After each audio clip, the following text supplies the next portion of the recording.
National खबर, सब पर नजर।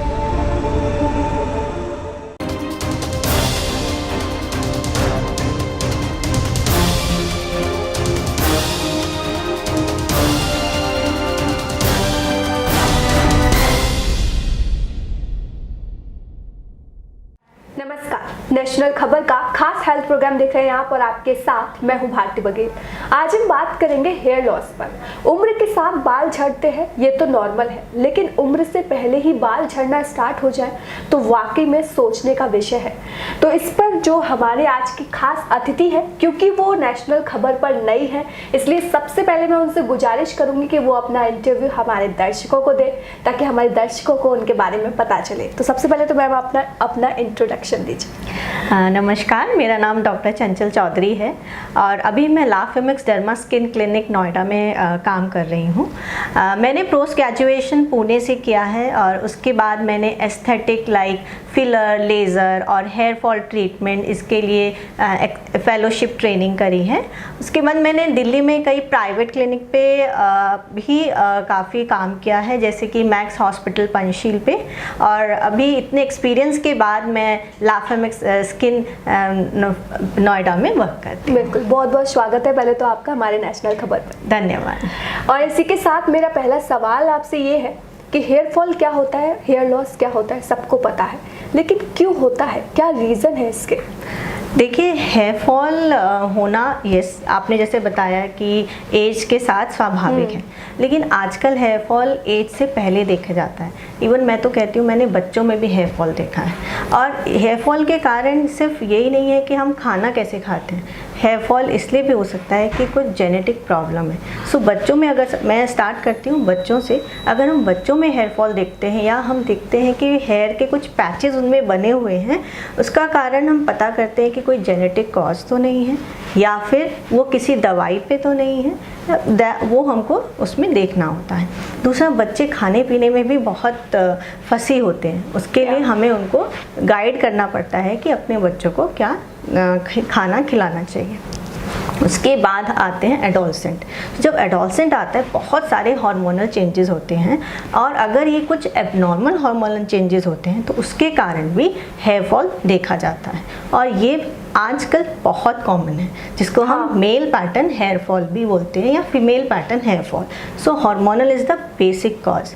उसके बाद आती है हमारी लाइफस्टाइल, हम स्मोकिंग, अल्कोहल, हम कितना जंक फूड खाते हैं, क्योंकि ये बहुत कॉमन है आजकल यंग जनरेशन में। ये भी एक कारण है जो हमारे हेयर फॉल को बढ़ाते हैं। उसके बाद आते हैं कि जो नॉर्मल हेयर फॉल होता है कि फॉर एग्जांपल कोई सर्जरी हुई या फिर कोई इन्फेक्शन हो गया, तो उसका जो स्ट्रेस होता है, जैसे अभी हमने देखा था अभी अप्रैल में जो कोविड की वेव आई थी, उसके बाद बहुत ज़्यादा हेयर फॉल देखा गया है। ये होता है स्ट्रेस रिलेटेड हेयर फॉल। तो कोई इन्फेक्शन हो गया या सर्जरी हो गई, ये किसी भी एज ग्रुप में देखा जाता है। और जो ओल्ड एज में है, ये तो पहले से ही जाना जाता है कि वो ओल्ड एज के हिसाब से हमारी हेयर की ग्रोथ कम हो जाती है। चलो, ये तो नेचुरल था, लेकिन जो आपने बोला बीमारी जिनको होती है उनका हेयर फॉल होना नॉर्मल है, लेकिन अगर मैं फीमेल की बात करूं तो स्मोक और ड्रिंक जैसा भी कुछ 90% गर्ल्स नहीं करती, और उसके बाद बीमारी भी नहीं है, फिर भी हेयर फॉल बहुत होता है और तरह तरह के शैम्पू, पता नहीं कितनी तरह के हम लोग चीज़ें यूज़ कर लेते हैं, तो कैसे फिर? यस, आपकी बात सही है। आजकल बहुत ट्रेंड है कि हमें स्ट्रेटनिंग करानी है या हमें डिफरेंट टाइप के कलर्स कराने हैं। सो ये एक प्रकार के केमिकल होते हैं और ये हमारे हेयर रूट्स को ट्रॉमा देते हैं। और मेरे पास बहुत सारे पेशेंट आते हैं कि मैंने स्ट्रेटनिंग कराई थी या हेयर कलर कराया था, उसके 3 से 6 महीने बाद उनके हेयर ड्राई हो जाते हैं। ड्राई होने से वो बीच में टूटते हैं और साथ साथ उनकी जड़ें भी कमज़ोर होती हैं। सो उनका हेयर फॉल स्टार्ट हो जाता है। बाकी जो मेरा क्वेश्चन था वो ये था कि हेयर स्ट्रेटनिंग भी नहीं कराते हैं, फिर भी नेचुरली बाल गिरते ही गिरते हैं। लाइक मेरा, अगर मैं अपना एग्जांपल लूँ तो मैंने कुछ नहीं कराया अपने बालों में, फिर भी मेरा हेयर लॉस होता है, तो क्या रीज़न है इसका? देखिए, अगर ऐसा है कि उसमें सबसे पहले मैं देखूंगी कि आपकी डाइट कैसी है। You do have a high iron and protein diet. जो हमारे जो हेयर्स हैं वो प्रोटीन के बने हुए थे, कैराटिन जो हम सब जानते हैं, तो वो एक इम्पॉर्टेंट है। प्लस मैं देखो, फिर आपके कुछ टेस्ट लिखे जाते हैं जिससे मैं पता कर सकती हूँ कोई हार्मोनल चेंजेस तो नहीं है। जिसे आप नहीं जानते, आपको लगता है ये नॉर्मल हेयर फॉल है, लेकिन as a doctor I can give some test जिससे कि हम पता कर सकते हैं कि क्या कारण है कि आपके हेयर फॉल ज़्यादा गिर रहे हैं जो नहीं गिरने चाहिए। बिल्कुल। तो मेरा जो अगला सवाल है वो यही है और आखिरी भी है कि इसका ट्रीटमेंट क्या है आपके हिसाब से? हाँ देखिए, पहले जब कोई पेशेंट आता है कि उसको हेयर फॉल है तो पहले ये देखा जाता है कि हेयर फॉल क्यों है। क्या उसको डैंड्रफ है, उसकी स्कैल्प कितनी हेल्दी है, या फिर उसको जो हेयर फॉल है वो पैचेस में है, उसमें पैच जिसको एलोपेशिया एरिएटा भी बोला जाता है। अगर वो एक कॉज है तो उसका फिर हमें ट्रीटमेंट उसके अकॉर्डिंगली करना पड़ता है। फिर जैसे मैंने बोला टेस्ट हैं वो करने होंगे। ये अगर हम जब पता कर लेते हैं कि ठीक है कोई अभी इन्फेक्शन हुआ था या सर्जरी हुई थी या क्या कारण है, फिर हमें उसके हिसाब से उनको मेडिसिन देनी होती है। तो ओरल थेरेपी होती है जिसमें आपको मेडिसिन लेनी होती है, प्लस कुछ सीरम्स होते हैं जो आपको लगाने होते हैं, शैम्पू स्पेशल होते हैं डिपेंडिंग कि आपका हेयर फॉल कैसे, बहुत ड्राई हेयर है या आपको डैंड्रफ है, उसके हिसाब से आपको शैम्पू दिए जाते हैं। फिर हेयर केयर कैसे करनी है ये बताया जाता है।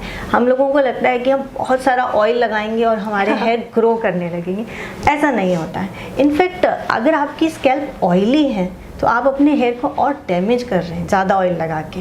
सो ऑयल लगाना अच्छी बात है, आपके हेयर को मॉइस्चर मिलता है, लेकिन बहुत ज़्यादा ऑयल भी आपके हेयर फॉल को बढ़ा सकता है। तो हम पूरा आपको जानकारी देते हैं कि किस तरह अपने हेयर को केयर करना है और जो दवाइयाँ हैं वो किस तरह लगानी हैं। तो ये तो हुई दवाई की बात। और आजकल बहुत नई नई तकनीक आ रही हैं और उसमें सबसे कॉमन जो आजकल बहुत फेमस भी है उसको बोलते हैं प्लेटलेट रिच प्लाज्मा। उसमें हम जो है आपके जो प्लेटलेट्स होते हैं, जो ग्रोथ फैक्टर्स होते हैं, वो आपके हेयर्स में इन्फ्यूज़ करते हैं जिससे जल्दी ग्रोथ आती है आपके हेयर्स में। और ये सब एक मेडिकल ट्रीटमेंट है जो बहुत कॉमनली आपको हेल्प करता है। वही इस ट्रीटमेंट को कितना टाइम लगता है, मतलब कितने टाइम में हम सोच सकते हैं कि हमारे बाल ठीक हो सकते हैं? देखिए, जब बाल जो हैं हमारे बाल जब ग्रो करते हैं उसके 3 स्टेज होते हैं। एक होता है जब वो बाल नए आ रहे होते हैं, जब वो बढ़ रहे होते हैं और जब वो गिर रहे होते हैं। तो ये एक प्रोसेस होता है हमारा नॉर्मल हेयर ग्रोइंग का। सो जब हमारे बाल गिरने लगते हैं इसका मतलब हमारे ज़्यादातर प्रतिशत बाल गिरने वाले स्टेज पे पहुंच गए हैं, तो उनको वापस से हमें ग्रोइंग स्टेज पे पहुंचाना होता है।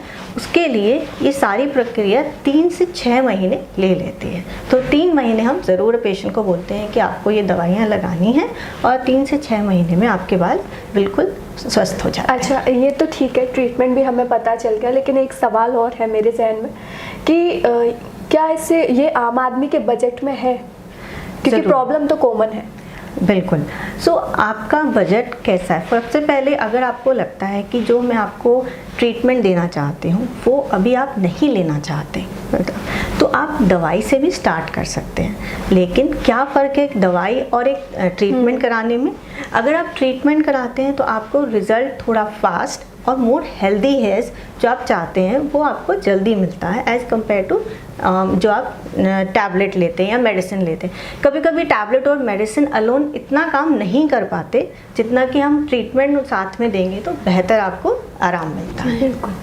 तो बहुत बहुत शुक्रिया मैम इतनी कीमती जानकारी देने के लिए। बिल्कुल, धन्यवाद। तो सबसे पहले तो आप हमें ये बताइए कि आपको ये इंटरव्यू कैसा लगा, और अगर अच्छा लगा हो तो चैनल को लाइक, कमेंट और सब्सक्राइब करना मत भूलिएगा।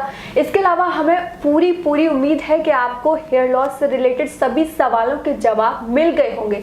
लेकिन अगर फिर भी ऐसा कोई सवाल है जो मुझसे रह गया हो और आपके जहन में हो तो आप हमें कमेंट भी कर सकते हैं, आप हमें मेल भी कर सकते हैं। हमारी मेल आईडी भी नीचे डिस्क्रिप्शन बॉक्स में दी हुई है। तो फिलहाल के लिए इतना ही, मुझे दीजिए इजाज़त। धन्यवाद।